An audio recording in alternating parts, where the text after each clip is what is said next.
Graça e paz, queridos.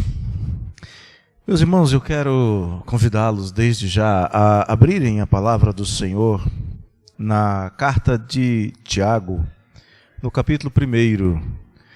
Hoje nós faremos uma reflexão, buscaremos instrução para as nossas vidas, dos versos 5 até o verso de número 8.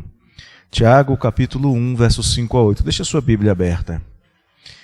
Antes da leitura, o nosso tema é sabedoria para enfrentar as provações. Quem pode dizer que não precisa de sabedoria para enfrentar as provações? Um dos homens que enfrentou uma série de provações em sua vida foi Davi. Davi, pouco tempo depois de começar a servir aos exércitos de Saul, conseguiu vitórias impressionantes. E a provação não era as batalhas. Ele as venceu em nome do Senhor. As mulheres de Israel começaram a entoar cânticos, 1 Samuel capítulo 18 em diante, começaram a entoar cânticos, exaltando as façanhas de Davi, dizendo que Saul matou os seus milhares e Davi os seus 10 milhares, e Saul fica indignado contra Davi e resolve matá-lo, e esse ainda não foi o primeiro momento de dificuldade ou de grande prova de Davi. Ele poderia ter se indignado e se revoltado contra Saul, teve 2 oportunidades pelo menos de tirar a vida de Saul e não o fez. E foi perseguido por Saul, por todo o Israel, teve que sair do país como fugitivo, foi morar entre povos que eram inimigos do seu povo e lá também passou por provações, lá também quiseram matá-lo e ainda assim ele não demonstrou nenhuma irritação, não demonstrou nenhuma angústia de coração, não se revoltou contra o Senhor. Mas em um determinado momento, na região do Carmelo, ele sabia que era a época em que os fazendeiros estavam podando os animais estavam gordos, era a época de matar os animais, para se preparar para um período que viria depois sem tanta fartura.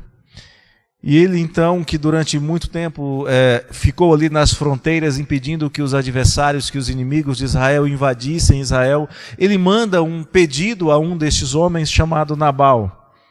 E ele pede a Nabal que lhe mande alguns carneiros, que lhe mande alguns mantimentos, porque, afinal de contas, como fugitivo, ele não poderia plantar, não poderia cuidar de animais.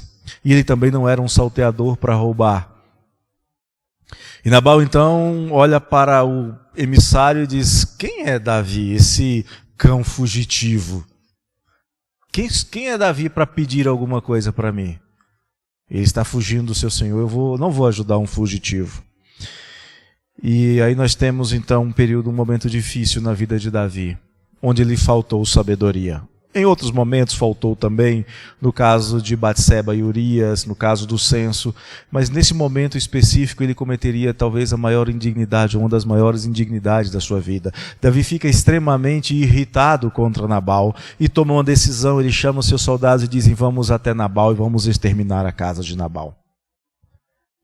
Abigail, esposa de Nabal, percebendo o perigo, mais sensata, mais sábia, no momento de lucidez, mais sábia do que Davi, prepara os mantimentos, vai rapidamente até Davi e diz: o meu senhor cometeria um erro tão grande fazendo isso.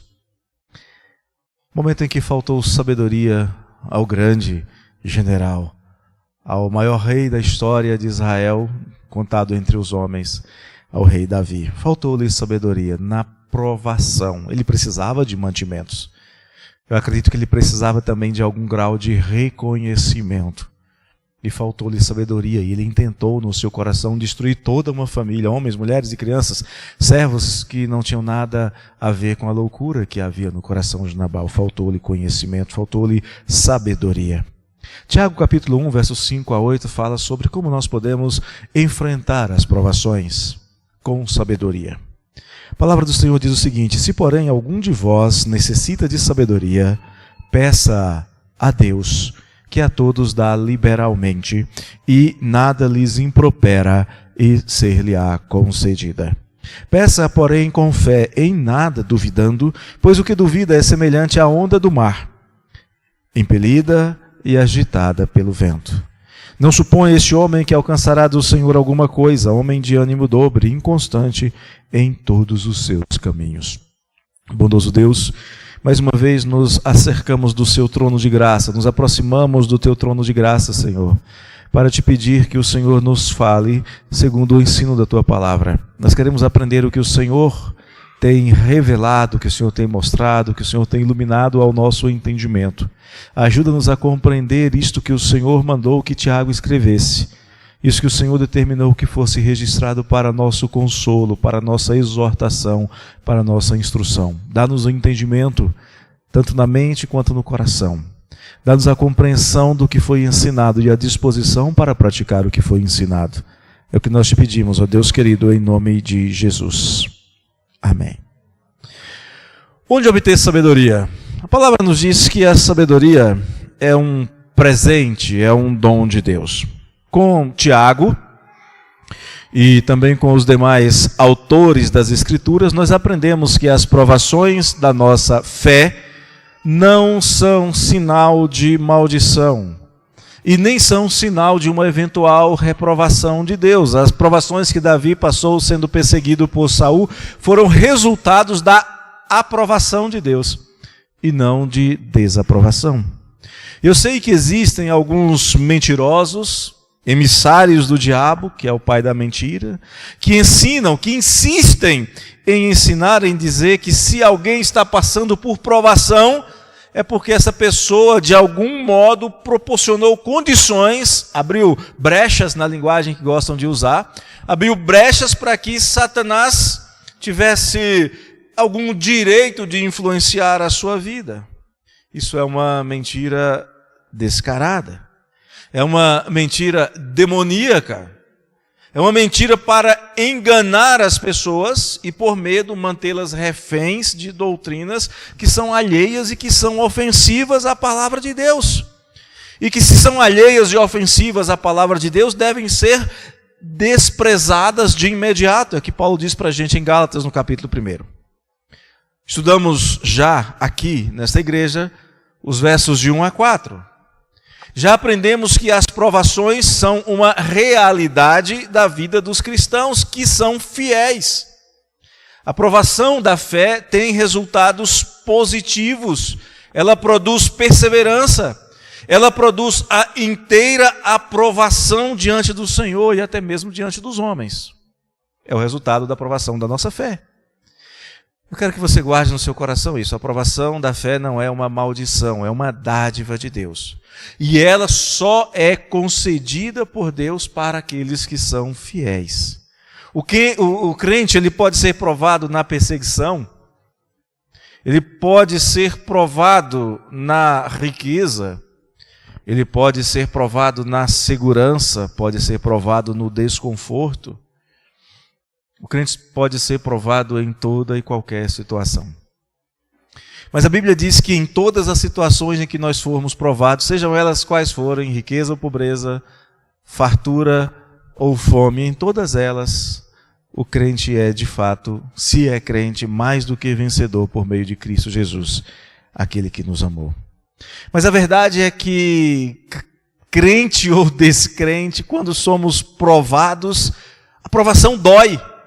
A provação incomoda, a provação causa angústia. Davi escreve salmos enquanto estava nesse período de exílio, ele escreve salmos lembrando do desejo que ele tinha de estar em Jerusalém, na casa do Senhor, ele não podia, e isso lhe angustiava o coração. Ele não se revoltava contra Deus, mas ele sentia falta de estar na casa do Senhor. Provação pode causar profunda tristeza. Então, como lidar com elas de maneira adequada e bíblica? Talvez você pense, na provação eu preciso de força. Não. Deus não disse que você precisa de força na provação. O Senhor é a força que você precisa. Deus disse que você precisa de uma outra coisa. Você precisa de sabedoria para lidar com as provações. Tiago nos diz que existem 3 orientações aqui nesse texto que vêm diretamente do coração de Deus para nos ajudar a lidarmos com as provações da nossa fé. Primeiro, ele vai dizer que você, crente, ao lidar com as provações, precisa de humildade. Tiago, capítulo 1, verso 5. Se, porém, algum de vós necessita de sabedoria, peça. A Bíblia diz que a humildade é uma característica inerente aos crentes no Senhor Jesus. E a humildade faz dos crentes no Senhor Jesus bem-aventurados, está em Mateus 5. O conceito bíblico de humildade significa alguém considerar-se totalmente desprovido, indigno, reconhecer que não tem, que não é digno e ainda assim ousar pedir. Eu sei que eu não mereço, mas eu peço. Isto é humildade. A humildade vai começar com o ato de sentir-se desprovido ou necessitado. Vai começar com o ato de sentir falta de alguma coisa. Tiago diz que o crente precisa de sabedoria para lidar com as dificuldades nas provações, e a sua mensagem, o que ele escreve aqui, é para aqueles que se sentem necessitados de sabedoria, aqueles que se sentem desprovidos de sabedoria. E eu pergunto, quem tem sabedoria suficiente para enfrentar todas as provações da vida? É claro que se alguém acha que tem sabedoria suficiente, obviamente não vai procurar em nenhum outro lugar. Se você acha que tem, você não vai pedir, você não vai buscar em Deus sabedoria. Mas de que tipo de sabedoria Tiago está falando aqui? Não é a sabedoria do mundo. Ele fala sobre a sabedoria do mundo mais à frente e chama a sabedoria aquela... Meu avô costumava chamar de sabedoria, aquela esperteza para passar à frente dos outros. Ele diz que esta é demoníaca. Ele está falando da sabedoria que não pode ser obtida nas escolas, não pode ser obtida nas faculdades, que não pode ser obtida nas enciclopédias, nos cursos de pós-graduação e doutorado e pós-doutorado. Não pode ser obtida nos influencers, não pode ser obtida nos tiktokers. Ele está falando da sabedoria que só pode ser obtida pedindo a Deus. Pedir, geralmente é relacionado nas Escrituras com a atitude de um suplicante. É a petição de um inferior, reconhecendo que aquele a quem se pede é superior. Jesus diz em Lucas 11, por isso vos digo, pedi e dar-se-vos-á, buscai e achareis, batei e abrir-se-vos-á. A promessa de Jesus a quem pedir, e pedir em seu nome, e pedir segundo a sua vontade, segundo a vontade do Pai, é de que terá uma resposta positiva. Deus não vai negar. Deus dá a cada crente, o suficiente para uma vida piedosa, para vencer as provações e as tentações. E quando você chega diante do Senhor humildemente, suplicante, Ele não vai lançar impropérios sobre você. Deus não lança impropérios sobre quem vai a Ele, dizendo, Senhor, eu não tenho e eu preciso. A palavra impropério significa repreensão. Uma repreensão dura. E Deus não vai repreender quem o obedece pedindo-lhe sabedoria. Deus não censura. Deus não vai lembrar-nos da nossa indignidade, não vai nos humilhar. Deus recebe o pedinte em seu trono de graça. Hebreus 4 diz, acheguemo-nos, portanto, confiadamente junto ao trono da graça, a fim de recebermos misericórdia e acharmos graça para socorro em ocasião oportuna. Por isso, você pode pedir. Por isso eu te digo, peça sem medo, peça sem vergonha, peça porque Ele é o teu Pai bondoso e Ele vai te atender. A primeira coisa que nós precisamos, e a palavra de Deus diz, como obter sabedoria para enfrentar as provações, é reconhecer a nossa necessidade e pedir, humildemente, reconhecer que não temos e pedir. Mas Tiago vai além disso, ele diz que o crente também precisa ter Deus como seu centro de referência na busca por sabedoria. Não é pedir em qualquer lugar, não é pedir a qualquer um, é pedir tendo Deus como referência, é pedir a Deus. Se algum de vós necessita de sabedoria, peça a Deus. É Deus quem dá sabedoria. É preciso, por exemplo, ter sabedoria para diferenciar provação de tentação. É preciso ter sabedoria para saber a diferença entre provação, disciplina e punição. É preciso até sabedoria para perceber o que é uma aparente bênção e que muitas vezes pode ser uma prova ao qual você está sendo submetido. A prosperidade, por exemplo, que muitos de nós almejam, foi o tema de parte do nosso estudo de hoje pela manhã. A prosperidade pode até ser uma bênção, mas já houve quem fosse reprovado na prosperidade e por causa da prosperidade. É o caso, por exemplo, de Salomão, homem rico, um homem que recebeu todo tipo de dádivas, experimentou todo tipo de coisas agradáveis que o mundo poderia fornecer no seu tempo. Mas o fato é que as muitas bênçãos de Salomão se transformaram em uma armadilha e foram, de certa maneira, a sua maldição. Primeiro livro dos Reis, capítulo 11, a partir do verso 4, sendo Salomão já velho. Suas mulheres lhe perverteram o coração para seguir outros deuses, 1000 mulheres. E o seu coração não era de todo fiel para com o Senhor seu Deus, como fora o de Davi, seu pai. Salomão seguiu a Astarote, deusa dos Sidônios, e a Milcom, abominação dos Amonitas. Assim fez Salomão, que era mau perante o Senhor, e não perseverou em seguir ao Senhor como Davi, seu pai. Naquele tempo edificou Salomão um santuário a Quemos, abominação de Moabe, sobre o monte fronteiro a Jerusalém, e a Moloque, abominação dos filhos de Amon. Assim fez para com todas as suas mulheres estrangeiras, as quais queimavam incenso e sacrificavam a seus deuses. A prosperidade de Salomão, o seu muito conhecimento, foi a sua ruína.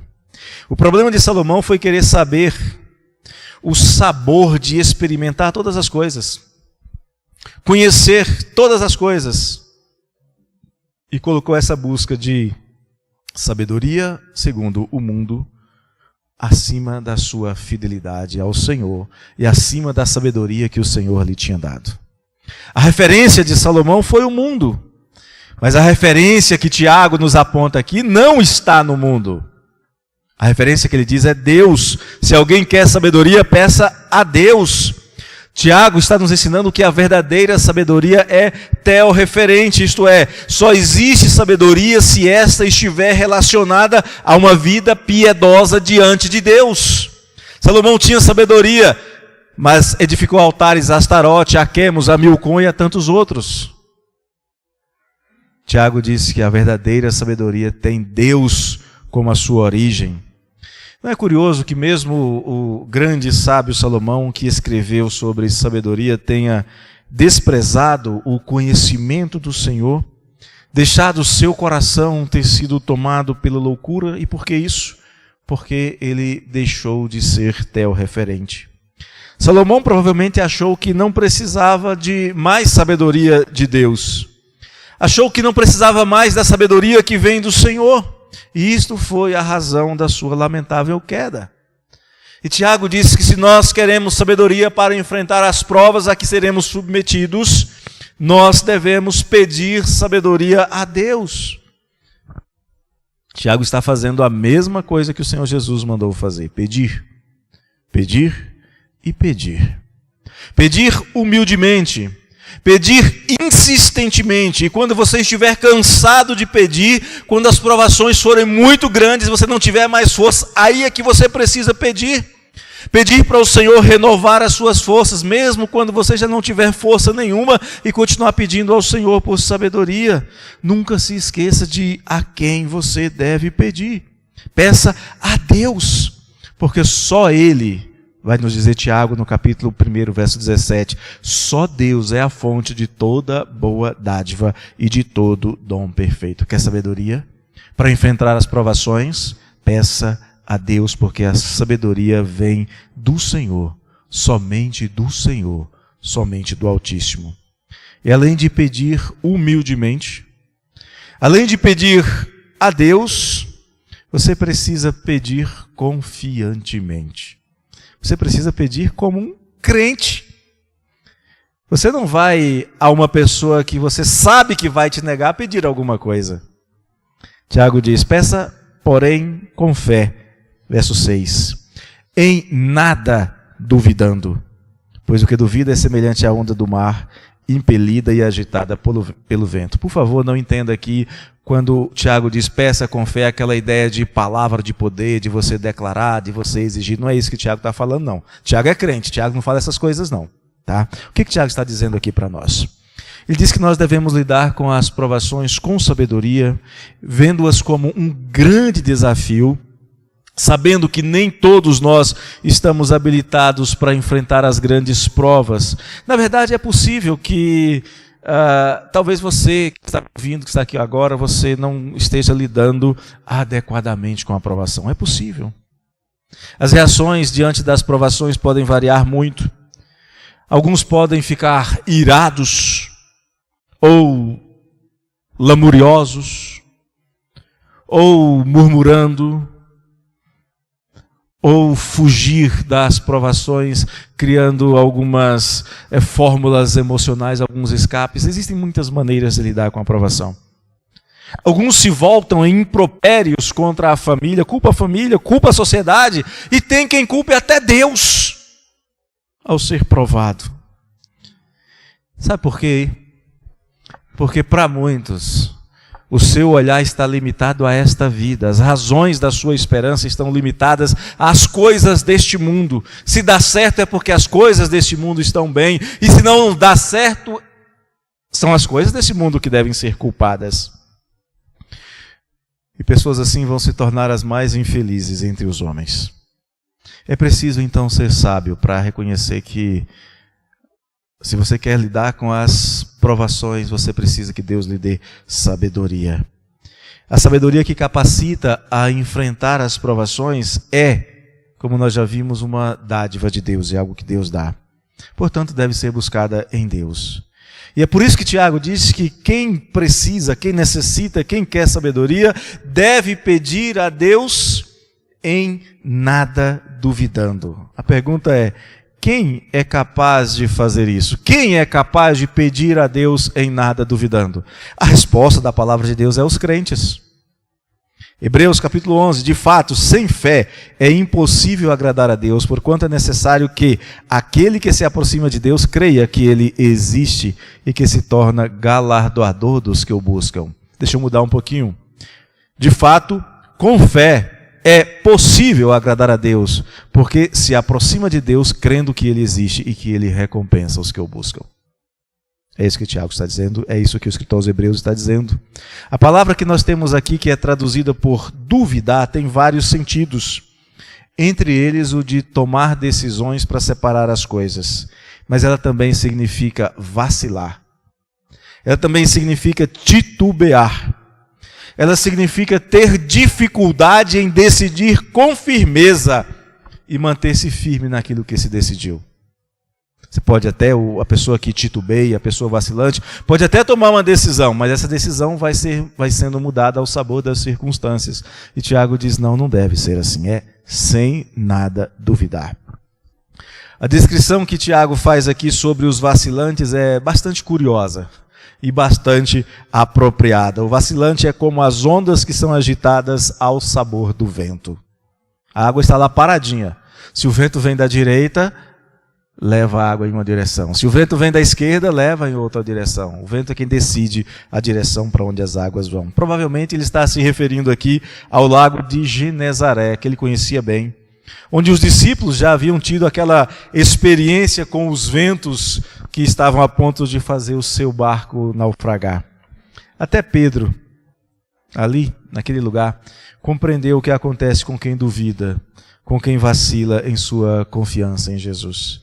Ele foi até Jesus andando confiantemente sobre as águas, mesmo no meio de uma tempestade, mas Pedro vacilou.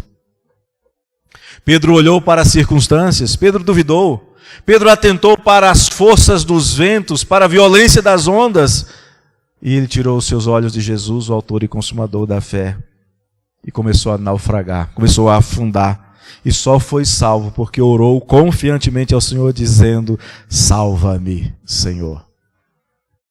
Ele deixou de confiar e estava a ponto de morrer, ele confiou e foi salvo. Pedro não passou naquele teste naquele dia, mas o Senhor lhe concedeu uma outra oportunidade. É provável, talvez, que você esteja pensando que as suas provações são grandes demais para você, passando por provações da sua fé, e talvez você se encontre titubeante, vacilante, talvez até duvidando. Então eu tenho que lhe exortar, meu querido. Eu tenho que lhe dizer o mesmo que Jesus disse ao chefe da sinagoga, lá em Lucas 8. Não temas, crê somente. Não temas. Há ondas, há ventos. No caso do chefe da sinagoga, havia morte. E o Senhor disse: não temas, não duvide, creia, creia firmemente, creia somente, creia, não titubeie, seja firme.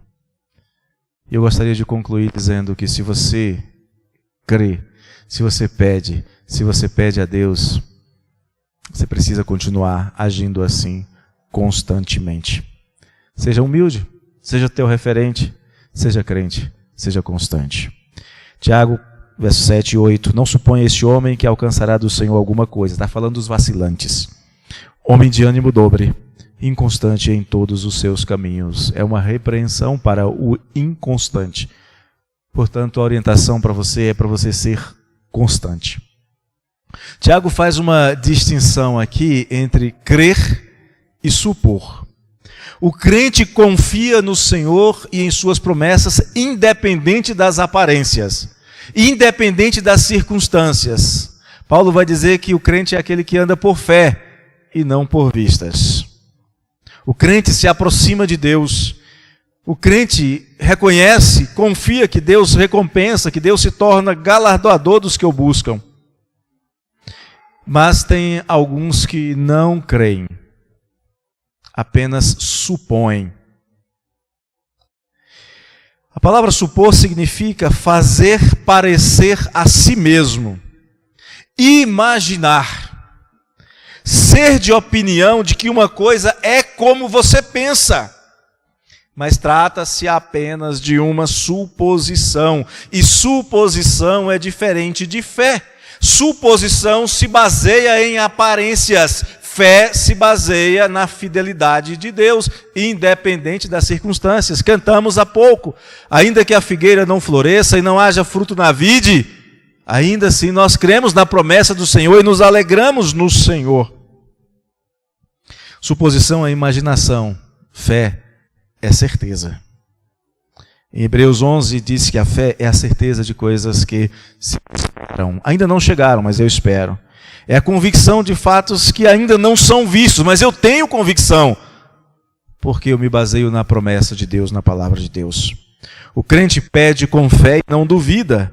Espera com os olhos fitos nas mãos do seu Senhor, como diz o salmista no Salmo 123. O crente não desvia o seu olhar nem por um momento, porque sabe que tem que olhar firmemente para o autor e consumador da sua fé, o Senhor Jesus.